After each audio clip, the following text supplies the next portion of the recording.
इसको देखो, ये रामायण पढ़ रहा है। अरे भाई, रामायण के अंदर तो राम जी ने जातिवाद सिखाया है। राम जी ने तो एक दलित को मार दिया था, और नहीं तो क्या।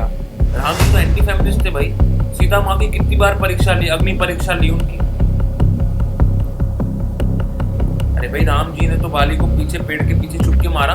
दम थे तो सामने आते, आंख से आंख मिलाते, लड़ाई करते, छुप के मार दिया पीछे से।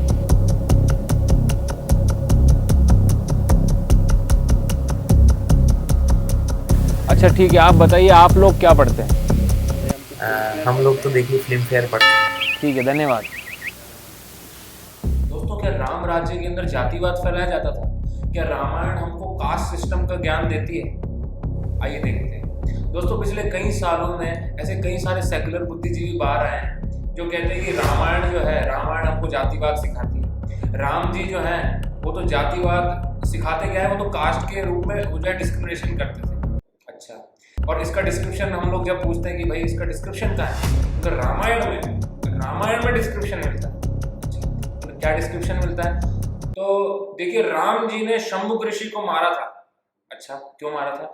शंभुक ऋषि जो थे एक दलित शिक्षक थे, दलित लोग जो शिक्षा दे रहे थे। अच्छा, तो राम जी इतने क्रोधित हुए, राम जी ने उनको मार दिया।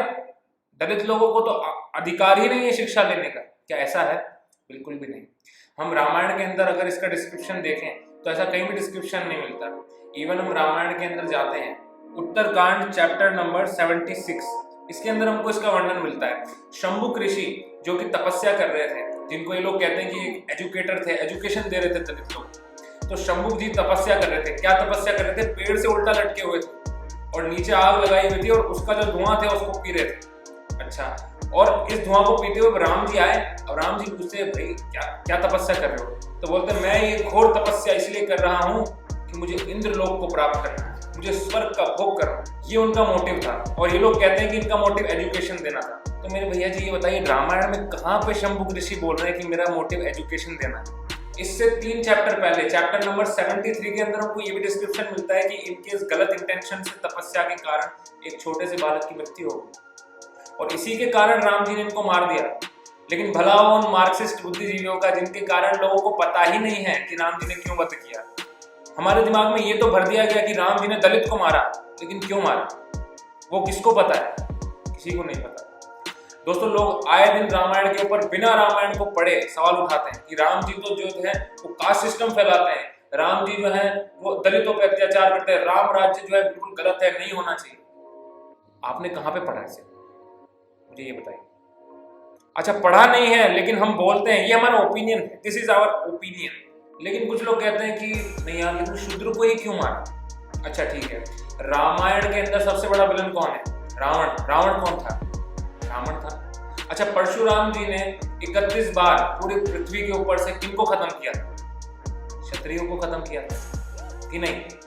तो अब यहाँ पे ये लोग क्यों नहीं कहते कि ब्राह्मण को क्यों मारा, क्षत्रिय को क्यों मारा? लेकिन जब दलित को मारा तो वहां पे अपना प्रोपेगेंडा को जो है पुश करने के लिए बोलते हैं कि दलित लोगों पे अत्याचार करता है सनातन धर्म। ये कहां तक सत्य है? दोस्तों, सबसे बड़ी गलती यहाँ पे है कि हमारे ही लोग रामायण को पढ़ते ही नहीं। ऐसे जो बेवकूफ लोग हैं जो हम लोगों को प्रोपेगेंडा फैलाना चाहते हैं हमारे धर्म के प्रति, जिनका एक अलग मोटिव है, एक अलग प्रोपेगेंडा है, ऐसे लोगों का प्रोपेगेंडा क्यों प्रमोट होता है? क्योंकि हम ही लोगों को नॉलेज नहीं है। अरे कल आकर के कोई रामायण पे जो है रामायण को आग लगा दे या राम जी को गाली दे दे, हमको क्या फर्क पड़ता है? हम तो अपने काम में बिजी हैं, हम लोग को फर्क ही क्या पड़ता है? अरे पड़ोस के घर में आग लगी है ना, हमारे घर में थोड़ी ना आग लगी है, पड़ोस के घर में आग लगी है। हिंदू समाज की सबसे बड़ी प्रॉब्लम है कि वो लोग अपने ही कल्चर के बारे में जानते नहीं है, इसलिए कोई बाहर का व्यक्ति आकर के जब उनको कुछ ऐसी चीज बताता है जो उनको पता नहीं होती तो वो लोग मान लेते हैं यार बात तो सही है, काम तो गलत है। Was Ram ji an anti feminist? क्या राम राज्य के अंदर महिलाओं के ऊपर अत्याचार होता था? आइए देखते हैं। दोस्तों, सबसे पहले तो मैं आपको एक रिपोर्ट शेयर करना चाहता हूँ जो रिसेंटली कुछ डेटिंग ऐप्स है उनका एक रिपोर्ट आया है। उसमें ये बताया था कि आज इंडिया के अंदर 56% से ज्यादा जो मैरिड कपल्स हैं उन लोगों का एक्स्ट्रा मैरिटल अफेयर होता है, और ऐसे लोग जिनका खुद का ही चरित्र नहीं है वो राम जी के चरित्र पे सवाल उठाते हैं। What a contradiction. और दूसरी चीज, हम लोग इन सब की ओपिनियन को साइड रखते हैं। रामायण के अंदर क्या लिखा है, हमारा मेन मोटिव है कि रामायण के अंदर, हमारे स्क्रिप्चर्स के अंदर क्या लिखा है, हमको रामायण को पढ़ना चाहिए। रामायण के अंदर अब हम जब चलते हैं तो वहां पे भी हमको ये डिस्क्रिप्शन मिलता है कि कई सारे देवी देवता आए, शिव जी आए, ब्रह्मा जी आए, सबने ये सेम प्रश्न बोला कि राम जी क्या भूल गए, अरे आप तो महाविष्णु हैं और जो सीता माँ है वो तो स्वयं लक्ष्मी जी हैं, तो लक्ष्मी जी के चरित्र में क्या कोई दाग हो सकता है? बिल्कुल नहीं। और अग्निदेव जी खुद आते हैं जिनको परीक्षा लेनी है, तो वो बोलते हैं कि सीता माँ के चरित्र में कोई दाग हो ही नहीं सकता, ये तो असंभव है, और वो खुद परीक्षा लेने वाले हैं। और ये सब राम जी आराम से सुन रहे होते हैं और फिर राम जी बोलते हैं, I too know Sita, the daughter of Janak and the princess of Mithila, to be undivided in her affection to me and agreeable to my mind. In order, however, to convince the denizens of three worlds, I, whose sheet is anchored truth, ignored Sita even when she was entering the fire. मतलब राम जी किसी भी प्रकार का परीक्षा नहीं लेना चाहते थे। राम जी ये प्रूफ करना चाहते थे कि सीता माँ जो है उनकी प्योरिटी पे कोई भी तरीके का जो है दाग नहीं लगा है, उनका चरित्र पूरी तरीके से पवित्र है। राम जी इस चीज को प्रूफ करना चाहते थे। राम जी ने अगर उनकी परीक्षा ली तो लोग बोलते हैं राम जी का एंटी फेमिनिस्ट, राम जी ने बहुत गलत किया। और राम जी अगर परीक्षा नहीं लेते तो बोलते अरे सीता मैया तो साल भर वहां पे रही थी, किसको पता क्या हुआ था। तो राम जी अगर एक चीज करेंगे तो लोग सवाल उठाएंगे, दूसरी चीज करेंगे तो सवाल उठाएंगे।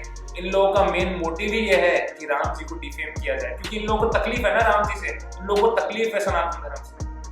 लेकिन एज पर रामायण राम जी ने क्या किया हमने उसको आपको बताया। दोस्तों हम आज ऐसे समय में रहते हैं जहाँ छोटी छोटी बातों पर डाइवोर्स हो जाता है लोगों के बीच, और ऐसे लोग राम जी के ऐसे विशाल प्रेम के ऊपर सवाल उठा रहे हैं। अरे राम जी, सिर्फ लक्ष्मण जी और राम जी हजारों किलोमीटर पैदल चल के गए, वानरों की सेना बनाई, राम सेतु तैयार किया, एक पूरे कंट्री के अंदर आग लगा दी, लाखों लोगों से अकेले युद्ध किया। किसके लिए किया? सीता माँ के लिए किया। सीता माँ के लिए इतना बड़ा युद्ध लड़ा और आखिर में सीता माँ से परीक्षा लेने के लिए कहा, और इसके पीछे क्या रीजन था वो हमने आपको बताया। जो राम सेतु है आज भी वो एक प्रमाण है राम जी के प्रेम का सीता माँ के लिए। इससे बड़ा प्रूफ और किसी को क्या ही चाहिए। पॉइंट नंबर 3, राम जी ने वाली को इतना जल्दी क्यों मार दिया भाई, और छुपके क्यों मारा? राम जी क्या कायर थे? आइए देखते हैं। दोस्तों सबसे पहले मैं आपको एक वीडियो दिखाता हूँ, इस वीडियो को गौर से देखिएगा, उसके बाद मैं आपको आगे बताऊंगा। वीडियो को देखिए। शांति से बात नहीं बननी तो फिर क्या करें बताइए आप? तुम्हारे सामने तुम जा रहे हो, तुम्हारी बीवी का रेप कर दिया जा, तुम्हारी बेटी का रेप कर दिया जा, तुम्हारी बहन का रेप कर दिया जाए, तो खून में पानी है क्या? बताइए ना, रेप करने दोगे क्या आप? बताइए ना। आपके बेटे को आपके सामने मार रहे हैं, क्या चुप रहोगे क्या तुम? तो इसलिए साथियों मैं हाथ जोड़कर विनती करता हूँ कि आप सीख लो। जिस दिन मारना सीख जाओगे उस दिन तुम पर अत्याचार होने बंद हो जाएंगे। ये तो आप हिंसा सिखा रहे हैं। हिंसा नहीं सिखा रहा मैं सेल्फ डिफेंस की बात कर रहा हूँ। तो दोस्तों आपने यहाँ पे देखा कि ये बुद्धिमान व्यक्ति क्या कह रहा है। ये कहना चाहते हैं कि अगर आप सामने से अटैक नहीं करते, अगर आपके ऊपर अत्याचार हो रहा है और अपने सेल्फ डिफेंस के लिए आप किसी को अटैक करते हैं, that is called self defence. तो अगर उस पर्सपेक्टिव से देखा जाए तो राम जी ने जो किया क्या वो गलत था? अरे भाई, अगर कोई भाई अपने दूसरे भाई को घर से बाहर निकाल दे लात मार के और उसकी बीवी को जबरदस्ती रख ले, उसका रेप कर दे, तो उस केस में क्या वो चुपचाप देखता रहेगा? अरे जब हमारे जो मिलिट्री के सोल्जर्स हैं, जब वो बॉर्डर पे टेररिस्ट को मार देते हैं, तो जब टेररिस्ट को मारते हैं तो क्या वो गलत है? अगर इन जैसे लोगों के हिसाब से देखा जाए तो ये तो बोलेंगे टेररिस्ट को मारना नहीं चाहिए था, वो तो जो है दर्शन करने आ रहे थे भगवान, ऐसा नहीं करना चाहिए, जल्दी कर दी। ऐसा नहीं है। जब हम अपने बचाव के लिए किसी को मारते हैं दैट इज सेल्फ डिफेंस। और राम जी एक राजा भी है और एक वॉरियर भी है। तो as a king Ram ji की ड्यूटी बनती है कि उनके साम्राज्य के अंदर जो भी गलत लोग हैं उनको एलिमिनेट किया जाए। And as a warrior Ram ji की ड्यूटी बनती है कि जो दूसरे लोगों को एक्सप्लॉइट कर रहे हैं, जो दूसरे लोगों को दबा रहे हैं, ऐसे लोगों को भी एलिमिनेट किया जाए। तो दोनों तरफ से राम जी की ड्यूटी थी कि बाली को जो है वध करना चाहिए, और बाली को फिर राम जी ने वध किया। और चलिए ये तो हो गई बाकी लोगों की बात। बाली ने क्या कहा हम वो देखते हैं। जब बाली का वध किया गया तो आखिरी समय में बाली ने क्या कहा राम जी को, आइए देखते हैं। तो यहाँ पे बाली कह रहे हैं, realise this reason by which I have eliminated you, you misbehaved with your brother's wife forsaking the perpetual tradition. Ramayan 4.18.18। तो यहाँ पे हमको साफ साफ दिखता है कि बाली जो है उसको एक्सेप्ट कर रहा है कि हाँ राम जी आपने बिल्कुल सही किया मेरे साथ। और बाली की वाइफ वो तो राम जी को प्रणाम कर रही है कि आपने मेरे पति के साथ बहुत ही अच्छा किया, आपने तो उपकार कर दिया बाली के ऊपर। अच्छा, और बाली का जो बेटा है अंगद, वो राम जी की आर्मी का कमांडर बनता है, राम जी की आर्मी को लीड कर रहा है, राम जी की आर्मी के अंदर सबसे आगे रह करके सेवा कर रहा है। तो जब उसकी फैमिली में उसका बेटा जो है उसको कोई तकलीफ नहीं है, उसकी वाइफ को कोई तकलीफ नहीं है, अरे बाली जब बाली है उसको भी कोई तकलीफ नहीं है, तो आप कौन होते हैं बाली का एडवोकेट बन रहे हैं जो। फाइनली इस वीडियो के अंदर हम एक चीज जो है जो मैं हाईलाइट करना चाहता हूँ जो कि बहुत इंपॉर्टेंट है।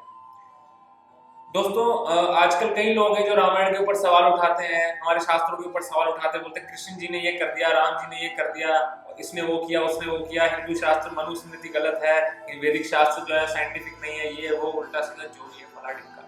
लेकिन हमको हमारे शास्त्रों के बारे में कितना पता है? लोग सवाल उठाते रहेंगे, हमको कितना पता है हमारे शास्त्र के बारे में? हम तो पढ़ते ही नहीं। जब हम इन शास्त्रों को पढ़ेंगे नहीं तो हर कोई बाहर से आकर के हमारे शास्त्रों पर सवाल उठाएगा और हम लोगों के पास कोई उत्तर नहीं होगा, तो हमें उसको एक्सेप्ट करना पड़ेगा। इसलिए मेरा रिक्वेस्ट है कि आज रामनवमी का दिन है, आज के दिन से ही रामायण को पढ़ें, भगवत गीता को पढ़ें, हमारे शास्त्रों को पढ़ें, वैदिक ग्रंथों को पढ़ना शुरू करें। क्योंकि अब अगर इस चीज को नहीं पढ़ा गया तो हमारे हिंदू समाज का पतन हो ही रहा है और जल्दी होगा। अगर हमारे हिंदू समाज को हमें बचाना है तो हमें इन शास्त्रों को पढ़ना पड़ेगा। और इन शास्त्रों को ना सिर्फ पढ़ना है, इसको इस तरीके से आपको पढ़ना है कि कोई अगर गलत व्यक्ति है जिसका गलत इंटेंशन है, गलत प्रोपेगेंडा है, तो उसको हम लोग डिफीट कर सकें। तो आज की वीडियो में हमारा यही मोटिव था, हम आपको ये मैसेज दे सके कि राम जी का जो चरित्र है वो सबसे ज्यादा पावन है और राम जी के चरित्र से कई टीचिंग्स हैं जो हम सीखेंगे कैसे रामायण को पढ़ें। मेरा रिक्वेस्ट है आप सब रामायण पढ़िए। तो आज की वीडियो के लिए इतना ही। वीडियो को लाइक कर दीजिए, ज्यादा से ज्यादा लोगों को शेयर करना है और रामनवमी की जय और राम जी की जय भी आप कमेंट्स में लिख सकते हैं। सियावर रामचंद्र की जय। जय श्री राम।